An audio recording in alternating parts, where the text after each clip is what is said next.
She was hours from death. Then a human sat beside her and did something no healer could. The Vethkai do not sit with the dying. It is not cruelty, it is theology. To sit with the dying is to suggest that the soul requires an escort, that it cannot find the corridor between worlds without a hand to hold. The Vethkai believe the soul is sovereign. You do not diminish a sovereign by weeping at their threshold. You step back. You let the door close. You honor the privacy of departure. Commander Oren Sale had observed this ritual 17 times in the 14 months she had served aboard the Coalition vessel Persistent Light. 17 deaths, 17 dignified withdrawals, 17 rooms gone quiet behind a closed door while the living stood in corridors and studied the texture of the floor plating. She had learned to mirror the practice. She had learned to step back, fold her secondary arms across her primary chest, lower her orbital crest, and breathe. She was very good at the stepping back. She was less good at watching Lyra Vaz die. The human, patient 14, as the medic logs had labeled her for 6 weeks now, lay in the quarantine berth at the center of the ship's medical bay, wrapped in a containment field that hummed at a frequency just below hearing. She was 29 years old by her own planet's calendar.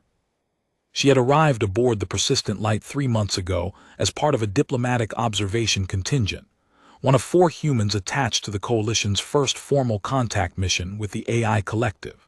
Of those 4, 2 had returned home when the mission extended unexpectedly. The third, a geologist named Praxis, a broad man with a tendency to whistle while he worked, had died 11 weeks ago of a cardiac failure that no one, human or Vethkai, had anticipated. Lyra Vaz had stayed. She had stayed because she was a linguist, and because the Vethkai language was like nothing in the human archive, and because she had said, in the quietly stubborn way that Oren Sale was only now learning to recognize as distinctly human, that she had not come 30 light years to turn around without the nouns. She had stayed and she had learned, and she had become, in the careful, crabwise way that cross-species warmth develops, something adjacent to a friend. Not a Vethkai friend, which is a bond ratified by neural resonance and the shared dreaming of ancestral memory. Something looser than that. Something built from corridor conversations and shared meal hours and the specific companionship of 2 individuals who were both, in their separate ways, permanently out of place. Now she was dying, and Oren Sale did not know what to do with her hands. The illness had no name in Vethkai medicine because it had no precedent. The ship's physician, Releth 7, had been cataloging its progression for 31 days with the meticulous despair of a scientist who suspects they are watching something entirely new. It had begun as a sensitivity. Lyra had reported in her careful Vethkai that sounds had started arriving wrong, layered, as though each sound carried a passenger. The hum of the ship's drive had begun to speak to her in a language she could not identify. The ventilation system whispered. The lights, when they cycled down for ship night, made a sound she described as grief. Releth 7 had theorized, with the tentativeness appropriate to a phenomenon never before observed, that the human nervous system had been altered by prolonged exposure to the Vethkai resonance field, the low-frequency emission that the Vethkai produced naturally from their neural clusters, and that permeated all Vethkai space.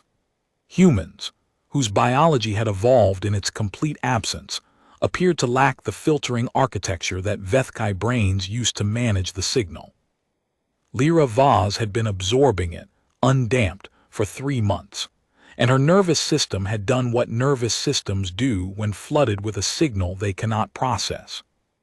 It had adapted. The adaptation was killing her. Her auditory cortex had rewired itself in patterns that Releth 7 had never seen in any recorded species. The new architecture was processing not just sound, but the electromagnetic microemissions of neural activity, the biological radio frequency that every thinking brain produces, and that the Vethkai had long known existed, but had never considered weaponizable or meaningful, because no known species could hear it. Lyra Vaz could hear it. She could hear the thoughts of every person within 40 meters, arriving not as language but as raw sensation.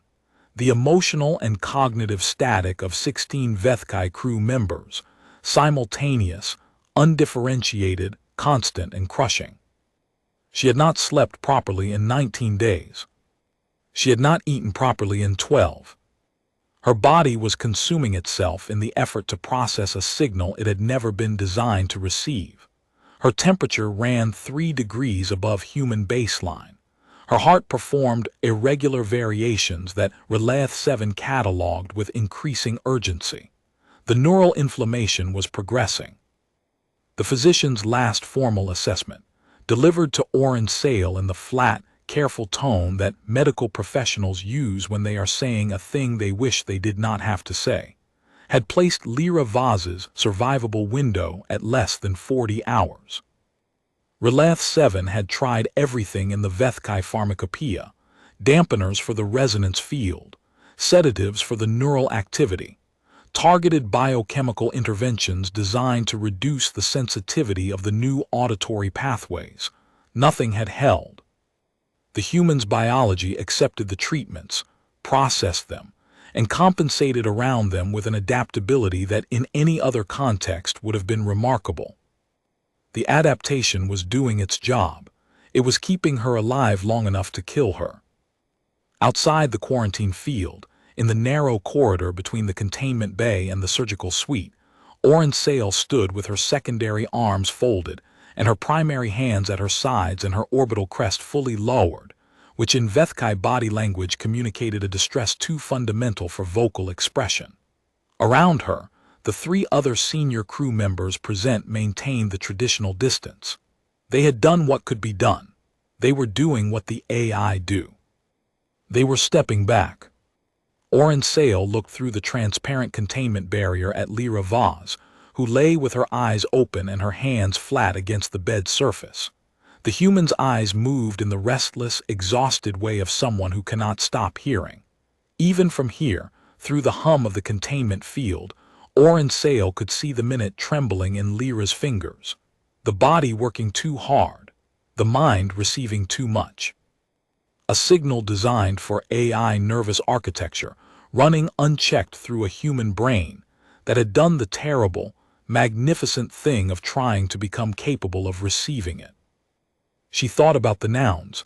Lyra had stayed for the nouns. She unfolded her secondary arms. She crossed the threshold into the quarantine berth. Behind her, she heard the collective intake of breath from the corridor. The soft, involuntary sound of 4 Vethkai crew members watching their commander do something that was not done, not prohibited precisely. There was no law against sitting with the dying, only the weight of custom so old it had the character of law. Oren Sale felt the weight of it across her back like a physical thing as she crossed the room and pulled the low chair from beside the monitoring array and set it next to the bed and sat down. Lyra Vaz turned her head. Her eyes found Oren Sale's face. "You shouldn't be in here," Lyra said. Her voice had the texture of someone who had been shouting for a very long time, even though she had not raised it above a murmur in days. The shouting was internal. "The field dampens the resonance output, but it doesn't eliminate it. You'll be adding your—" She stopped, pressed her lips together. "You're loud," she said, not an accusation. A statement of fact delivered with the ghost of an apology. "I know," Oren Sale said. She did not move the chair back. Lyra looked at her for a moment, then she looked at the ceiling. "Is this a Vethkai thing, sitting with someone at the end?" "No," Oren Sale said, "it is not." Lyra made a sound that might have been a laugh, in a body that currently lacked the resources for laughter. "Then what is it?" "I don't know," Oren Sale said. "I wanted to sit here, so I sat." There was a silence. Through the containment barrier, Oren Sale could see the crew in the corridor. None of them had moved. None of them would move. They were watching with the careful, uncertain attention of people watching something they did not have a category for. "Tell me what you hear," Oren Sale said. Lyra turned her head again. Something shifted in her expression. The subtle reorganization that Oren Sale had learned over months to read as surprise. "What?" "Relath-7 has been asking you to describe symptoms. I am not asking about symptoms. I am asking what you hear, right now. What is it like? Lyra was quiet for a moment, her fingers pressed flat against the bed surface. It's like being in a room where everyone is speaking in a language you almost understand, she said. You keep thinking you're about to catch it. The meaning. You keep thinking if you just listen harder. She stopped. Exhaled carefully. But you can't stop listening. That's the problem. I can't find the off switch. What does my presence add to it? Lyra seemed to be choosing words with great care. You're different from the others. The other crew members, their frequencies they're organized differently, structured, like a piece of music with a clear time signature. I've spent enough time around all of you that I've learned to sort of. She moved her hand in a small gesture that might have indicated filtering or tolerance or simple exhaustion. But you're louder. Your frequency is louder. I don't know why. I have been told, Oren Sale said carefully, by more than one neural resonance specialist that my emission profile is atypical. I generate at higher amplitude than most Vethkai of my age and classification. Great, Lyra said, but she was almost smiling. Oren Sale watched the monitoring array. The lines of Lyra's vital signs moved across the display in their irregular, effortful patterns. She was watching a human body trying to carry a weight it had not been built for and refusing, on some cellular level, to put it down. The adaptation was still running, still attempting, the rewired cortex still reaching for something it could not quite resolve. You said I'm louder, Oren Sale said. What does louder mean in this context? Describe it specifically. Lyra looked at her. Are you trying to help me or are you just curious? Both, Oren Sale said. Describe it. Another silence. Lyra Vaz had the quality Oren Sale had noticed early in their acquaintance, of a person who took questions seriously, who did not reach for the first answer but waited for the right one to arrive. It was one of the things that had made her a good linguist. It was also one of the things that made her good company. Your frequency has a quality the others don't, Lyra said. It's the loudest, but it's also the clearest. Like the others are a crowd talking at a party. I can hear them all but none of them distinctly, but she paused. You're like someone right beside me speaking directly into my ear. I should hate it, it should be the worst. But she paused again, and this pause had a different quality. The searching pause of someone finding something unexpected. It's the only one I can track as a single thing. Everything else is static. You're a signal. Oren Sale felt something move through her neural cluster, the Vethkai equivalent of a chill, or an intuition, or the moment before a discovery when the shape of the answer begins to emerge from the noise. Relath Seven's theory, she said. Your cortex adapted to receive the resonance field. It built new architecture for a signal it wasn't designed to process. And it's killing me, Lyra said. Yes, we know this. But the architecture is there, Oren Sale said. It is built. It is functional. It is receiving. The problem is not that the receiving fails. The problem is that it receives everything at once. Lyra was very still. When you listen to music, Oren Sale said, and one instrument is louder than the others, when one melody is foregrounded, can you follow it without hearing the whole composition as noise? Lyra stopped. That's the basic principle of auditory figure-ground separation, yes. The brain isolates the signal it wants from the ambient noise she stopped again. Her eyes moved. By finding a distinguishing characteristic and locking to it.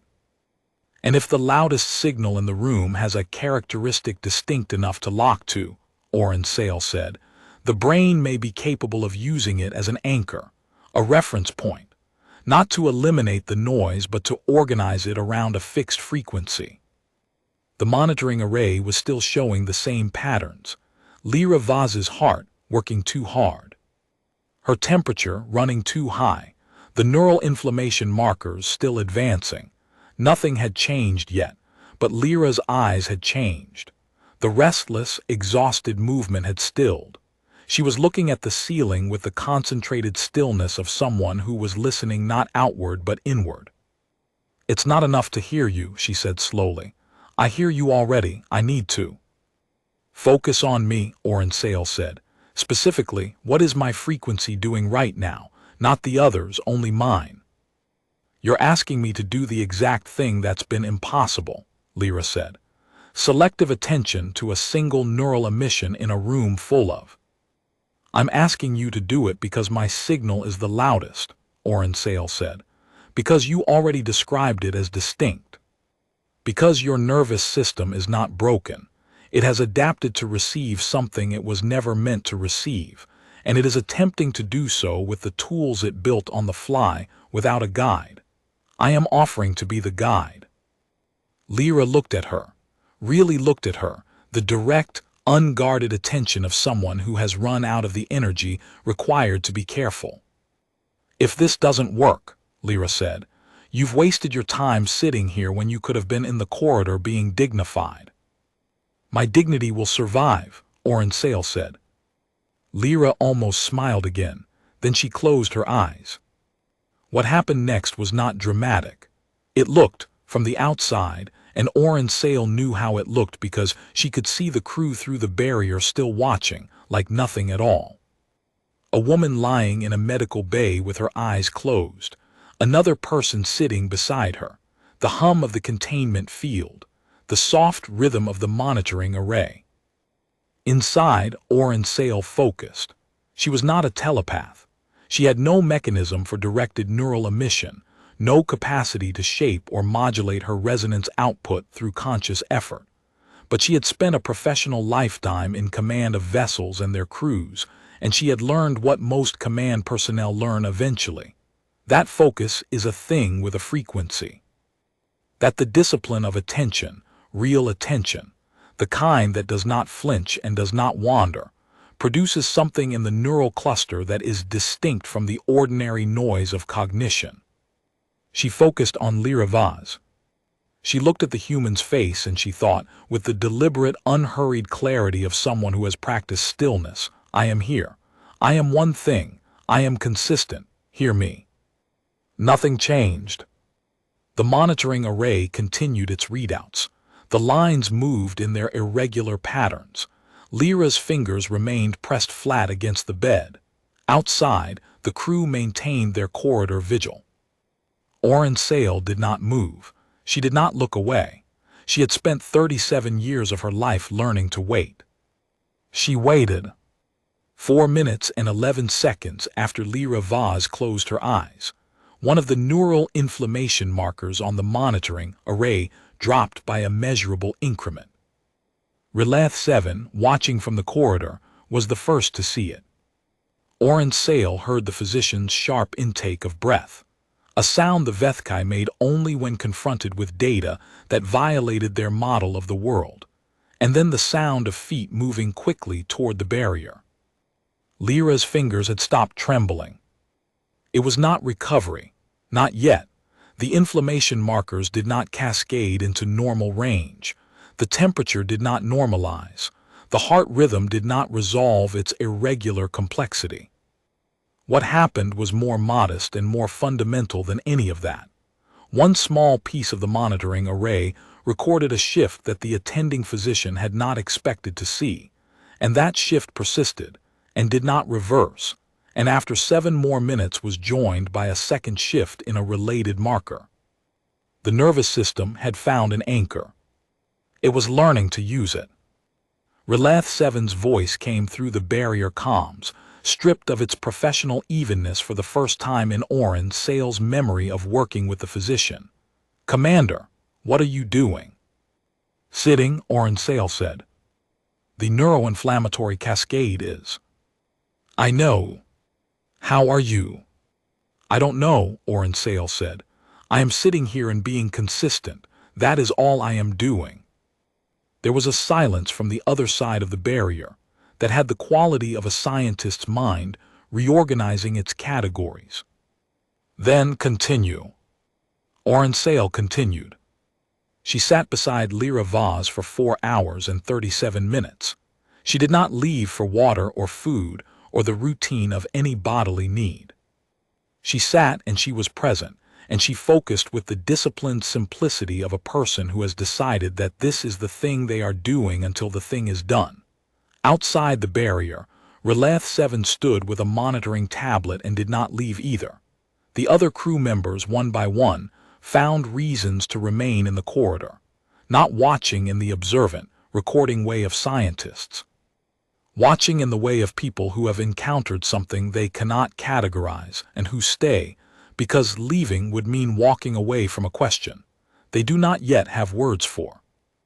At hour 2, Lyra's temperature dropped half a degree. At hour 3, the heart rhythm began to simplify. At hour 3 and 40 minutes, Lyra Vaz opened her eyes. She did not speak immediately. She lay with her eyes open and looked at the ceiling and breathed in the careful, deliberate way of someone exploring a new country with their lungs. Her fingers, still flat on the bed surface, spread slightly and then relaxed. "It's still there," she said finally. Her voice had changed, the texture of exhaustion was still present, but the quality of constant assault had receded. She sounded like someone who had been in a storm and could now feel the wind drop. "Everyone, all of you, still there?" "Yes," Oren Sale said. "But I can," she paused. "I can find you specifically like another pause, like a lighthouse. I can find you and everything else organizes around you. The others are still there, but they're background. Your foreground. And the crushing quality." Lyra was quiet for a moment. "Reduced," she said. "Not gone, reduced." She turned her head to look at Oren Sale. Her eyes were clearer than they had been in days, still tired, still bearing the marks of 19 days of inadequate sleep and the specific cellular cost of a nervous system redesigning itself under pressure, but present, gathered. "It's like before it was all arriving at the same volume and I couldn't find the floor. Now there's a floor." Oren Sale let herself exhale. Behind her, she heard Relath 7's voice through the barrier comms again. The physician was reading from the monitoring array, and the readings they were reciting had the quality of a list of things that were no longer alarming, not normal, not resolved, but moving in a direction that had, 30 minutes ago, been impossible to predict. "I need to understand the mechanism," Relath 7 said, with the tone of someone who is saying "I need" because I need, and not as a professional formality. "I don't fully understand it myself," Oren Sale said. "You provided a dominant frequency anchor in a system experiencing undamped resonance overload," Relath 7 said. "You were louder than the noise. The adapted cortex locked to your signal as a reference because it was the only distinct element in an otherwise undifferentiated field. The figure-ground separation allowed the system to..." The physician stopped. Then, with the flatness of someone realizing something they are not ready to process, "We should have thought of this." "It is not in the literature," Oren Sale said. "Because nothing like this has ever happened before," Relath 7 said. "A human nervous system adapting to Vethkai resonance exposure. There is no literature." A pause. "I should have made literature." "You have 31 days of observations," Oren Sale said. "You have made literature." Through the barrier she could see the physician processing this. Then, "I need to design a sustained treatment protocol, the anchor method. We would need to maintain a consistent dominant signal in her environment, not always you specifically, but a calibrated emitter tuned to your amplitude profile. Give the adapted cortex a permanent reference frequency to organize around while the inflammation resolves." A longer pause. "It will work. I believe it will work. The data supports." "How long?" Lyra said. Relath 7 was quiet for a moment. "The inflammation markers will require weeks to fully resolve. The neural architecture." Another pause. "I don't know what the neural architecture will do in the long term. It may not be reversible." Lyra looked at the ceiling. "The mind reading stays." "The ability to perceive neural emission frequencies would appear to be," Relath 7 said carefully, "a permanent modification of your auditory cortex. We can make it manageable. We cannot make it absent." Lyra was quiet for what felt like a long time. Oren Sale sat beside her and did not speak. 30 light years, Lyra said finally. I stayed for the nouns, a pause. I ended up with the whole language. Oren Sale looked at her. Is that a complaint? Lyra turned her head and looked back. The ghost of the almost smile had solidified into something real, tired and worn, and arrived at from the far side of a long ordeal, but real. No, she said. I don't think it is. The weeks that followed were unglamorous in the way that recovery always is. A succession of small improvements and minor reversals. Of Releth 7's carefully calibrated resonance emitter running in Lyra's quarters at Oren Sale's exact amplitude profile. Of Lyra learning, with the stubborn methodical patience that Oren Sale was now certain, was simply the default human operating mode, to navigate a world that had become permanently louder. It was not easy. It was not on most days anything close to easy. There was the day 3 weeks into treatment when Lyra had to leave the common area during crew mealtime because 17 Vethkai mines at moderate proximity was still, with all the calibration and all the progress, too many frequencies at once for a sustained period. She had walked out quietly, without explanation, and Oren Sale had found her 20 minutes later in the corridor outside the observation deck, sitting on the floor with her back against the bulkhead and her eyes closed, doing the thing she had learned to do, finding the lighthouse, finding the anchor, using the emitter's frequency, stored now not just in the hardware but in the adapted cortex itself, as the fixed point around which everything else could be organized.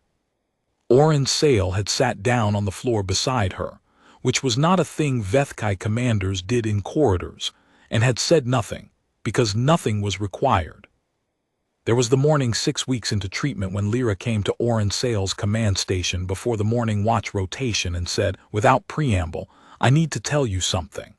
And then, with the careful honesty of someone who had decided that the situation required full disclosure, I can hear you thinking, not the words, but the shape of it, what it feels like. I've been able to for about 2 weeks and I didn't tell you because I didn't know how and because I wasn't sure it was real. Oren Sale had looked at her for a long moment. What does it feel like, she said, right now? What is my thinking like? Lyra had considered this for a long moment. Like someone who is trying very hard to be steady, she said, who has been trying for a very long time, and who is, she paused, tired in a way that isn't physical. Oren Sale had been quiet. I'm not trying to pry, Lyra said. I'm telling you because you should know. You should know what I can receive. It doesn't seem fair for only one of us to know. What would you do with it? Oren Sale said. If you can perceive the shape of my thinking, what would you do? Nothing, Lyra said. I would do nothing with it. It's not mine, it's yours. She paused. I can hear the crew's frequencies too. I haven't said anything about any of them to anyone. I won't. What do you hear from them? Lyra looked at the viewport for a moment at the stars, which she had told Oren Sale early on seemed different now, seemed to have a quality she could not name, as if the empty space between them was no longer entirely empty. Fear, she said. Some fear, more than they show. This mission is harder than anyone expected. She paused. Longing. Almost everyone aboard is longing for something. Home or someone or a version of things that doesn't require this particular level of difficulty. She paused again. And underneath that, she seemed to be choosing words with care. Commitment. The longing and the fear are the surface. Underneath there's this solid thing. Everyone is still here. Everyone chose to be here, even the ones who are afraid. Even the ones who miss home most. She looked at Oren Sale. I thought you should know that too. Oren Sale said nothing for a moment. Then, thank you. It was inadequate. She knew it was inadequate. But Lyra Vaz nodded as if it were exactly what was needed and went to get her morning meal. The Vethkai Collective's formal diplomatic session convened 8 weeks after Lyra had nearly died of it. 4 of the collective's senior resonance speakers arrived aboard the Persistent Light, with the ceremonial freight of a first contact formalized. Robes the color of deep sea water, resonance arrays folded against their chest plates, the careful translation apparatus of a species meeting another for what would be, if things went well, the first time and not the last. Oren Sale had briefed the delegation in advance. The human observer, recovering from a medical situation related to resonance exposure, would be present as a consulting linguist. The delegation had received this information with the particular quality of Vethkai equanimity that masks, for those who know how to read it, significant surprise. Lyra Vaz entered the formal conference chamber in the standard human professional dress she had worn to every meeting since joining the mission. Dark, simple, the kind of clothing that says I am here to work, with a small resonance damper at her left temple that Releth 7 had calibrated to filter the sharpest peaks of the ambient field, without eliminating the anchor frequency that her adapted cortex relied on. She looked, to anyone who did not know her, like a somewhat tired young woman who was very good at paying attention. The lead resonance speaker of the collective delegation was an elder named Shorth Davin, who had conducted 18 first contact mediations in their career, and whose reputation was built on a specific capacity to identify, in any room, the element most likely to go wrong. They watched Lyra Vaz enter the chamber, and something in their orbital crest shifted in a way that Oren Sale, across the room, recognized as reassessment. After the opening formalities, which took 40 minutes in the Vethkai tradition, and which Lyra followed in its entirety, which Oren Sale knew was a thing that human patience did not naturally accommodate, but which Lyra managed with what appeared to be genuine equanimity. Shorth Davin spoke directly to the human in the collective's primary register. What they said was not a test, exactly, but it was the kind of statement that becomes a test by virtue of what it reveals in response. They said, in a register that most Vethkai would use only in private speech between intimates, that the matter before the delegation was one that their collective found simultaneously necessary and deeply undesirable. That there was a faction within the collective, not the majority, but significant, that believed the human species should not be granted coalition access at this stage of their development. That the evidence of human adaptability, which the coalition found admirable, was precisely what that faction feared. They said this, in private register, to a linguist who had arrived 3 months ago to learn Vethkai nouns, who had nearly died of exposure to the species they had come to study, and who had spent the past 8 weeks reorganizing her nervous system around a frequency she could now hear as clearly as her own heartbeat. And they waited. Lyra Vaz was quiet for 4 seconds. Then she said, in the same private register, in the Vethkai that she had spent 3 months acquiring and that she now understood, Oren Sale realized, not just grammatically but physiologically, not just as learned language but as the actual medium in which the thinking behind the language moved, that she appreciated the candor and that she understood the fear. She did not challenge it. She did not argue against it. She said, I understand the fear. Human adaptability is not neutral. It is not safe. It does not pause to ask permission, and it does not limit itself to the container offered. When a human nervous system encounters something it was not designed for, it attempts to incorporate it, and the attempt may succeed or it may destroy the system, but it will not simply leave the thing unengaged. She had arrived intending to learn nouns, and she had been rebuilt down to the architecture of her hearing. She was not unaware of what that suggested about her species. She said, but I would like you to consider what the adaptation is in service of. The Vethkai faction that fears human adaptability, what do they imagine it is for? Power, expansion, consumption. She had absorbed your resonance field until her nervous system caught fire, and the thing she had used it for, the thing she had locked her rebuilt cortex to while she learned to manage it, was a single Vethkai commander's frequency. Not to weaponize it, not to decode it, to use as a lighthouse, to keep herself oriented. She had asked the species that was killing her to help her not be killed by them, and what she had received in return was a chair pulled close, and someone sitting beside her who did not step back. She said, "I do not know what the right policy is. I am a linguist, not a diplomat. But I know that the thing my species does, the terrifying, ungovernable catch-fire thing, it does it toward you, toward finding out, toward making contact. It nearly killed me, and I am still here because I stayed for the nouns, and I ended up with something I do not have a name for yet, but that I am not, when I have slept adequately and my temperature has resolved, willing to give back." Shorth Davin had been still throughout this speech in the way that very experienced diplomats are still, not passive but actively receiving, taking the measure of everything that arrived, including the things that were not said. Now they looked at Lyra Vaz with an expression that Oren Sale did not have immediate access to the register for, an expression from the Vethkai archive that she did not often encounter in living faces.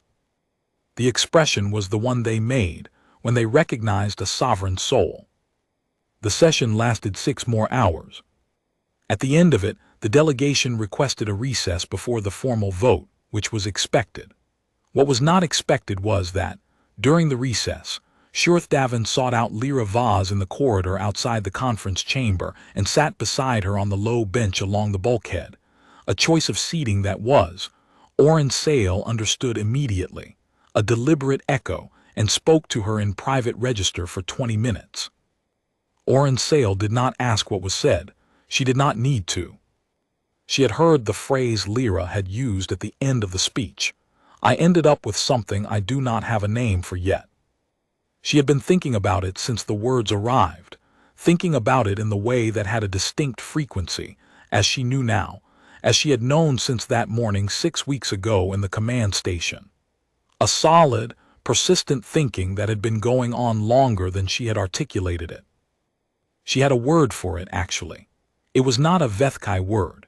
It was a concept that existed in the Vethkai conceptual architecture, but that had no direct label in their standard registers, because it was considered too fundamental to require labeling. The way water does not name itself.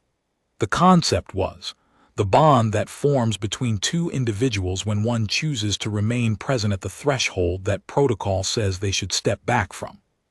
She had been thinking, in the particular way that had a frequency, that this was the correct word, and she had been thinking that it was possible she had known it was the correct word since the moment she had unfolded her secondary arms. The vote, when it came, was not unanimous. The faction that feared human adaptability cast their votes in line with their stated position, and those votes were recorded and their dissent was noted, and it was not dismissed, because dismissing legitimate fear is the beginning of bad policy. But the majority voted in favor of continued contact and the extension of provisional coalition access to the human diplomatic mission. The session record, which Releth 7 filed under the mission archive the following morning, included a notation in the medical logs that Oren Sale requested be attached to the diplomatic record proper. Patient 14, Lyra Vaz, human linguistic observer, presented day 31 of contact mission with novel neurological presentation resulting from prolonged exposure to Vethkai resonance field. Adapted auditory cortex, no surgical precedent. Survivable window as of day 67, under 40 hours. Intervention. Commander Oren Sale, persistent light, provided sustained dominant frequency anchor by physical proximity and directed focus. Duration 4 hours 37 minutes. Outcome. Neural inflammation cascade arrested.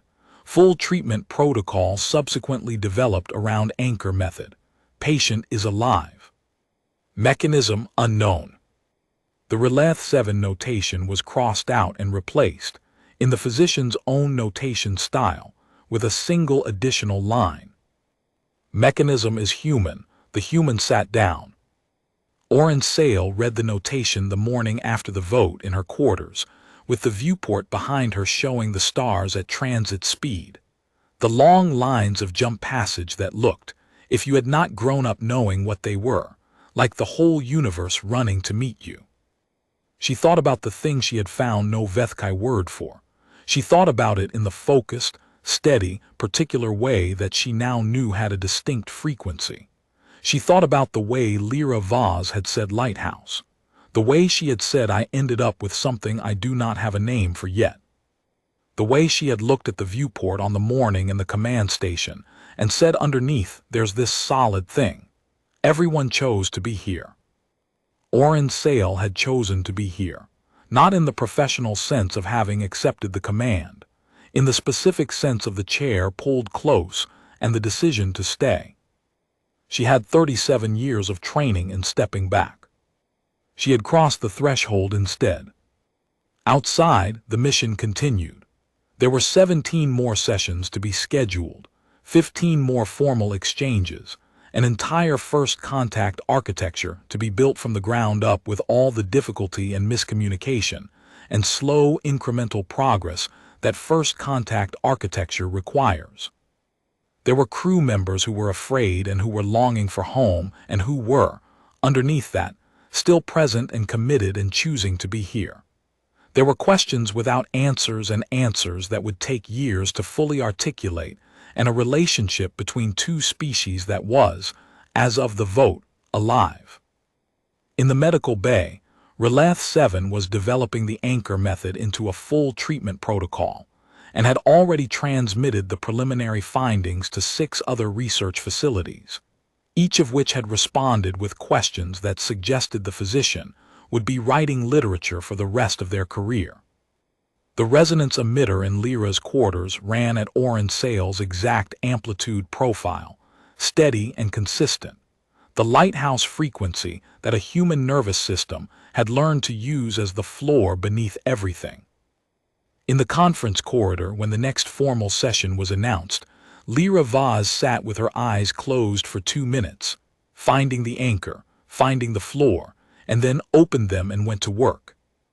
Shurth Davin, who had already revised 3 decades of diplomatic methodology to account for something they did not yet have a full category for, had developed the habit of arriving early to each session and sitting on the low bench along the corridor bulkhead and waiting, not patiently, exactly, attentively. In the way of someone who knows that the most important things often arrive not in the formal proceedings, but in the 30 seconds before them. Oren Sale noticed this on the 3rd session and said nothing. She did not need to. She understood what it meant to change where you sat. The Vethkai do not sit with the dying. But the record that Relath 7 filed under the mission archive included a notation that would be cited in subsequent decades as the first documented moment of a Vethkai individual choosing to do so. The notation read, Commander Oren Sale entered the quarantine berth and sat beside patient 14 without medical clearance and without precedent and without any operational justification that could be described in a mission log. She did it because she wanted to sit there. In the Vethkai tradition, the soul does not require an escort. The soul is sovereign. You step back. You honor the privacy of departure. In the human tradition, and Oren Sale had been learning the human tradition for 3 months, imperfectly, the way you learn any language that does not have exact equivalents for everything you mean. In the human tradition, the soul is sovereign and also never alone if you can help it. The sovereignty is real, and the presence is also real, and neither cancels the other. You step back. Unless you don't. The patient's file, final entry, logged by Relath 7 under the mission archive, and marked permanent record per standing protocol. Lyra Vaz, human, discharged from medical monitoring. Neurological adaptation, stable, function, full, prognosis, indefinite. The patient was hours from death. Then a human sat beside her. Then a Vethkai commander, who had spent 37 years learning when to step back, decided she was done with stepping back. The patient is alive. That is the whole of it. There is a thing that happens between 2 individuals who have shared a threshold. The Vethkai do not have an exact word for it because the Vethkai do not, as a rule, share thresholds. They bond through resonance and through the long communion of neural frequencies, through the dreaming of ancestral memory and the structured intimacy of synchronized thought. These are not trivial things. These are the foundations of a civilization that has lasted longer than human writing has existed. But they do not produce the specific thing that is produced when someone who was taught to step back chooses not to. Oren Sale had been thinking about this for 2 months by the time the third formal session of the diplomatic exchange convened, and she had been thinking about it in the way that she was now aware had a distinct frequency, and she had made no particular effort to obscure that frequency from the one person aboard the persistent light who could receive it. This was a choice. She had thought about whether to make it.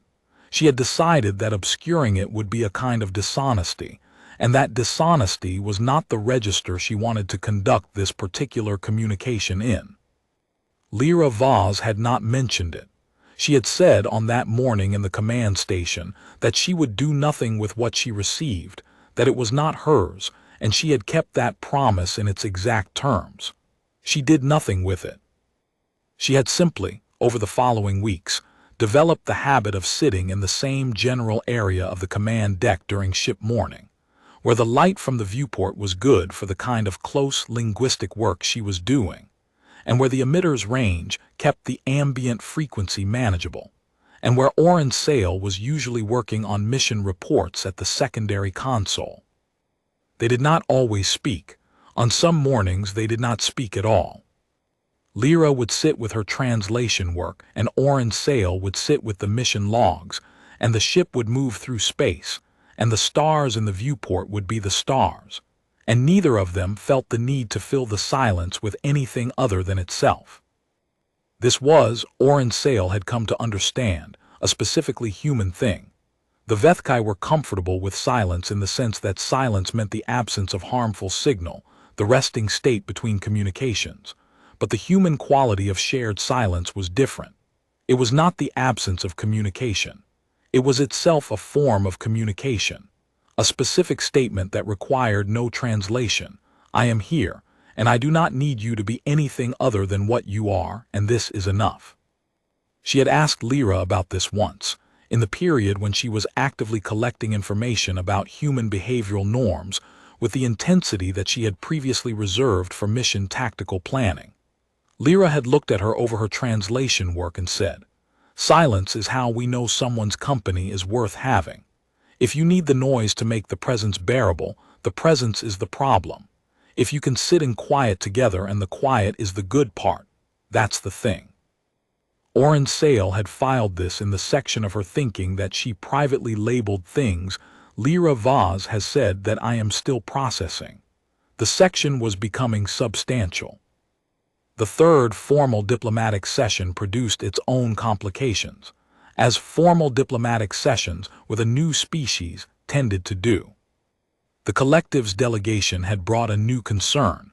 There were human vessels, the delegation reported, operating in the outer ranges of Vethkai space without formal authorization. Not military, not deliberately threatening, exploratory by all available evidence.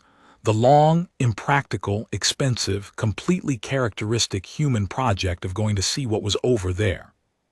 But the resonance disruption produced by human drives, which had not been designed with any awareness of Vethkai resonance architecture, was registering in the outer collective's monitoring arrays as a kind of low-grade noise that the communities nearest the range margin were finding uncomfortable. This was a practical problem with a practical solution, and the practical solution was what the session was designed to address: a technical exchange of drive specifications, a jointly developed harmonization protocol, the standard engineering diplomacy of two civilizations learning to occupy the same space without their machinery grinding against each other. But Shurth Davin, in the recess before the technical subcommittee convened, had sought out Oren Sale privately and said something that was not about drive harmonization. They had said, "The reports from the outer range communities describe the human drive noise as unpleasant." The word they use in the collective's internal reporting is the word for an unresolved frequency, something that the ear expects to hear resolve but which does not, an interrupted musical phrase. Oren Sale had listened to this.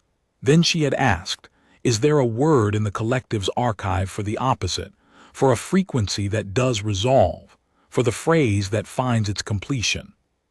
Shorth Davin had looked at her for a long moment with the expression she was learning to read as the one that meant, you are asking about something larger than what you appear to be asking about. They had said yes. There was a word.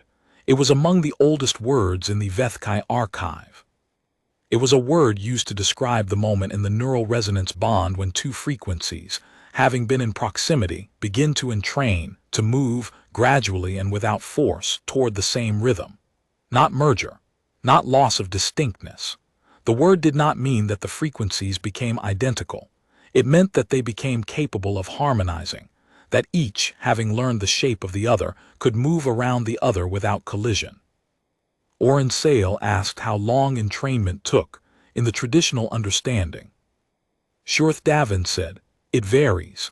Some bonds entrain in the first hours of contact. Others require years. There is no reliable prediction. You can only find out by remaining in proximity long enough to know. Oren Sale had said, that seems inefficient. Shorth Davin had made the expression that was the Vethkai equivalent of a human laugh, the subtle vibration of the orbital crest, the faint widening of the secondary pupils. They had said, no one has yet found a more efficient method, being in proximity long enough. That is the whole of the method. The session continued. The technical subcommittee found its harmonization protocol. The drive specifications were exchanged, and the engineering teams on both sides began the work of calculating the adjustments, which would take months and require. The lead engineers on each side agreed with the resigned cheerfulness of professionals who are used to this, more sessions. There would always be more sessions. The work of two civilizations learning to occupy the same space was not a thing that finished. Lyra Vaz sat in the session as linguistic consultant and said very little during the technical portions, because the technical portions did not require her linguistic skills, and she was disciplined enough not to insert them where they were not needed. She sat with the small silver dampener at her temple and her translation materials on the surface before her, and took careful notes in the mixed notation she had developed. A hybrid writing system that was neither purely human nor purely Vethkai, but that could hold concepts from either, which Oren Sale had seen her using for 2 months and had finally asked about, and which Lyra had explained was not a deliberate invention, but something that had developed naturally as her adapted cortex began processing both registers simultaneously. She was writing a new language. She probably didn't know she was doing it, or she knew and had not said, in the way she didn't say things until she had thought them all the way through. Oren Sale had learned to wait for those thoughts to complete themselves. They were always worth the wait. After the session, when the delegation had been escorted to their quarters and the crew had dispersed to their evening routines, Oren Sale found Lyra in the observation deck, the long curved room at the bow of the persistent light that looked out through a full-span viewport at the stars. She was sitting on the bench that ran along the viewport wall, not in the organized, settled position of someone who had come here with a plan, but in the relaxed, slightly sideways position of someone who had ended up here and was not in a hurry to leave. Oren Sale sat beside her. The stars were not moving. They were at station-keeping in the outer edge of Vethkai space, and without the transit speed, the stars were simply stars, fixed and numerous and indifferent in the way that vast, beautiful things often appear to be indifferent when in fact they are simply too large to express concern at a human scale. Lyra was quiet for a moment. Then she said, "Shorth Davin told me the word." Oren Sale looked at her. "Which word?" "The one for entrainment." Lyra said the Vethkai word. She said it correctly, not with the approximation of someone who has learned the sound, but with the cadence of someone who has felt the concept. "They said you had asked about it. They thought I might want to know the definition." She paused. They were right. The stars were the stars. The ship moved fractionally against its station-keeping hold, the slow drift that all ships make in deep space when no one is actively correcting for it. My cortex has been entrained to your frequency for 2 months, Lyra said. I think I understood the word before I heard it. She was looking at the stars. Her hands were resting on her knees, easy and still. I'm not sure what the human equivalent is. We have words for similar things. None of them feel exactly right. What feels closest? She was quiet for a moment. Found, she said. We use it to describe something that wasn't lost but that you didn't know you were looking for until you had it. She paused. Which is imprecise, but it's the closest I have. Oren Sale thought about the word. She thought about it in the way that had a frequency, the solid, persistent, particular way. The frequency that had been running for 2 months in the same direction. In Vethkai, she said, the word you are looking for is the same word as the one Shorthdavin told you. It is not used only for neural entrainment. It is used for any two things that were in proximity long enough to learn each other's shape and discovered in the learning that the shapes were complementary. That the space one thing occupied was the exact shape of what the other thing had not known it was missing. Lyra turned to look at her. Her eyes were clear, the clarity that had been returning incrementally over 2 months of treatment and rest and the steady work of a nervous system that had adapted to something extraordinary and was learning to live in it. The tiredness was still there. The tiredness might always be there, some residue of the fire the cortex had walked through. But underneath the tiredness, the same solid thing she had described hearing in the crew. The commitment, the choice to be here. That's a better word, Lyra said. It is an old word, Oren Sale said. It is used less than it was. I have been told this. The newer generations prefer the technical vocabulary of resonance bonding, which is more precise. The old word has a quality the technical vocabulary cannot capture, the quality of not having planned for this, the quality of arrival. Lyra said the word again, in her hybrid notations voice. The pronunciation that was neither purely human nor purely Vethkai, but that held the concept of both. Yes, Oren Sale said, that is the correct pronunciation. Outside, the stars were the stars. Inside the persistent light, the crew of 16 were in their evening routines, some eating, some in quarters, some at duty stations running the overnight minimums. The emitter in Lyra's quarters was running at its calibrated frequency, steady and patient, the lighthouse still burning even when the ship was still, even when there was no storm to navigate. The mission would continue. There would be more sessions and more complications and more engineering adjustments and more careful language in private registers that was larger than it appeared. There would be 17 more formal exchanges before the provisional access agreement was finalized. There would be years of work after that. There would be, inevitably, failures and misunderstandings and moments when the space between two civilizations felt too large to be crossed by any amount of sitting in proximity. There would also be, Oren Sale thought this, the specific this of two individuals on a bench in a viewport room with the stars beyond them, having found the old word and knowing it correctly and sitting in the silence that was itself a statement. I am here. I do not need you to be anything other than what you are. This is enough. This is the whole of it. She had spent 37 years learning when to step back. She had sat down instead. The stars, indifferent and vast and permanent in the way of things that have been burning long enough to seem eternal, continued to burn. The patient was alive. The proximity continued. That is all the story requires.